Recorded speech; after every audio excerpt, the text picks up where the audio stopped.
Hey, what's going on YouTube? Alabama Reloader here. So today I was just wanting to do an update video on the 6.5 Creedmoor situation that we have going on. So if you've watched some of the previous 6.5 Creedmoor videos, you know that I have a Savage 110 tactical. And that's if you go back and watch some of the videos I posted about the Cabela's Covenant 7 tactical super whiz bang high speed low drag rifle scope, then that's the rifle that's sitting on. So just FYI, in case you didn't know what that was. So you can go find the other videos and check those out. Trying to do this one-handed sucks. But I was just wanting to show you guys and gals, you know, some of the success. Oh, and you know, I've had really good success with the Savage 110 and 6.5 Creedmoor. So I actually ended up picking up a Howa 1500. Their Cryptek with the Highlander or whatever. If you go and look at, I think it's Legacy Sports International, they put those out or whatever, and I was able to snag one. So pretty sweet setup. I think it's got like a Hogue stock or something. I don't know. It's pretty nice. I've put a few rounds through it, not a ton, but that's actually what I'm loading these up for. We'll be using H4350 and the Spear, the 140 gold dots. So I'm gonna run, I'll load up 50, run them through that Howa 1500. But I just wanted to take a minute while I'm out here trying to get this stuff done, and show you guys how awesome that Savage 110 tactical has performed just over the various range sessions and all that. So we'll kind of make our way in here. Got a bunch of crap sitting around everywhere. But so this was the very first target that I shot. I loaded up 50 rounds using the 160 grain, the RN Interlock bullet, 160 grains. So, you know, not too bad. That 5-shot group, pretty good. Opened up a little bit there. Nothing too bad. And then up here toward the top end, I think that's like 40.6 grains, I believe, is what that was. I think that was 40.4. You know, pretty good groups back to back. And with that being a heavy bullet, you know, 160, that's the heaviest that I've seen load data for, or that's even offered in the 6.5 Creedmoor. And Hornady has load data on it in their manual. But, you know, I was wanting to focus, you know, mostly on this top end, obviously for velocity reasons, with that being a heavy bullet. So I was trying to focus on these two, on this area right here in between, you know, 40.4 up to 40.6. So that was kind of the first target. Really good results there with the 40.4, 40.6. Then we come over here, you know, we're working with different projectiles. We're still messing with the Hornady 160s right here. So this is the 40.4, 40.5, and 40.6 load, right? So that spans that 3/10 right there. Since the other target shot pretty good, so just kind of followed it up with more loads, and you can see all three of them shot really well. You know, we threw in a load with the Spear, the 140 gold dot, but we just threw Spear's highest, their max charge 42 grains, and, you know, shot under 3/4 of an inch. Then we run over here to some Lapua, or Lapua, however you want to pronounce that. The 139 grain open tip match. On this one, it was slightly frustrating on this target on this particular day, just because you'll notice on these three groups, we just, for whatever reason,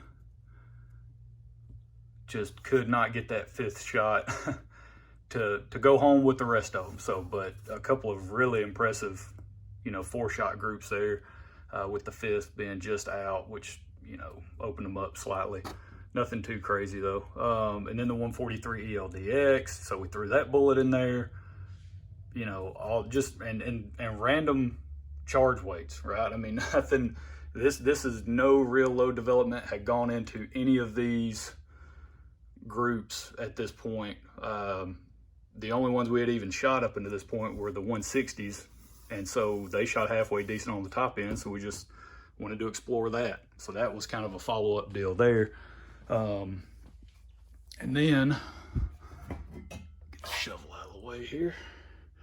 So then, you know, we go from that target to this target here. It's like, well, crap, those shot really good. Let's go back and revisit it. Let's go load it up again. You know, make sure it's just not a fluke, right? Well, here's the 160s yet again. 40.4, 40.5, 40.6.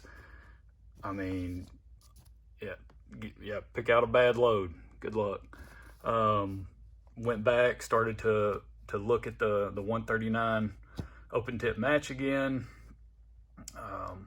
You know, just again, really good performance there. All right, well then let's run the 143 ELDX. Let's mess with those too, and then just more awesome shooting. I mean, you know, and then, well, you know, throw the 140 gold dot with a different powder. So then we threw in a max charge. We just kept going from max charge to max charge on different powders. So throw in 44.7 grains of Superformance, and you know, you get, I mean, sub 3/4 MOA. It's yeah. So just overall, extremely impressed with how that rifle was shooting, and all we did was just follow it up with more really good shooting. You know, not as good, but this is a different bullet. You know, we're throwing even more bullets at it, right? And this is a different powder. Now we're switching to IMR 4451 and the Hornady 129 grain SST. So there you go. There's 4 or 5 shot groups right there. This is some other stuff, but it started there, and then I had to make a scope adjustment. That was actually my point of aim. Yeah, so, and then, I mean, it opened up, you know, toward this top end, but I mean, I guess we can complain about that since everything else is shot lights out. Down here was the 140 gold dot. We haven't even really explored this using H4350. We've shot that one group with it, and that was it. Then we shot one group with the Superformance, and we hadn't really done a whole lot with the 140 gold dots. And then so I threw them in, you know, over some IMR 4451. Got some decent groups. Nothing too crazy. That's pretty good. But I mean, just not, you know, nothing terrible, right? Nothing that just makes me go, holy crap, this thing sucks. You know, it's just, I mean, it's more good stuff, right? Here's the 143 ELDX, 140 AMAX. I mean, it's just, it's hard to be upset about any of these groups, really. I mean, yeah, we'll throw some in there over an inch every now and then. That's to be expected. But for the most part, I mean, that's just good shooting using different powders, different bullets, similar points of impact, if you'll notice. Here's another, again, I just wanted to make sure I wasn't losing my mind. That's another group with the Hornady 160 grain at 40.4. So, yeah, I'm just extremely impressed with how that rifle has performed, the load combinations we've run through it. We have tested however many bullet types. I just went through there. Let's see, we got them up here. We did the 1, 2, 3, 4, 5. I think 5, 6. So yeah, 5 or 6 different bullet types, a couple of different powders, 3 different powders. Didn't really do extensive testing on a lot of it, powder wise. We've shot a whole lot of it's been with 4350 and then some with the 4451 IMR stuff. But just couldn't be happier with how that rifle has performed. So if you're in the market for a 6.5 Creedmoor, go hit up Matt, you know, and those guys over at Mr. Big Guns in Huntsville. That's where I bought the 110 Tactical. So obviously he sells rifles that shoot like nobody's business, right? So go check him out down there. Pick you up one of those. I think they have quite a few Savage rifles in stock. But yeah, that 110 Tactical and 6.5 Creedmoor has just been lights out from the get-go. From the very first, shots we ran down the barrel, we've had really good performance, and it's only continued. So that was, transitioning over to now. We've got the Howa 1500. We're going to give it a shot, check it out, see if we can get similar performance out of it in the weight range, the bullets that we ran in the other one.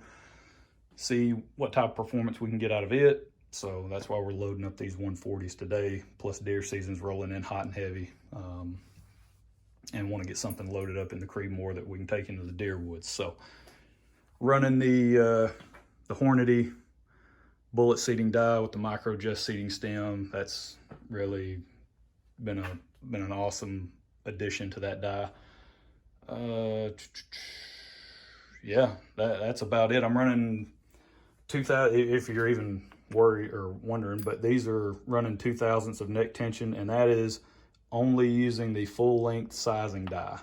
Okay, that's using the Hornady, this guy, the Hornady 6.5 Creedmoor full length sizing die, and I'm getting 2/1000 of neck tension. So I know that that's a topic that is just flooding YouTube right now, and the various ways to control your neck tension, and using expander mandrels and collet dies and bushing dies and this, that, and the other. And I bought a Hornady. I bought this guy. Where's it at?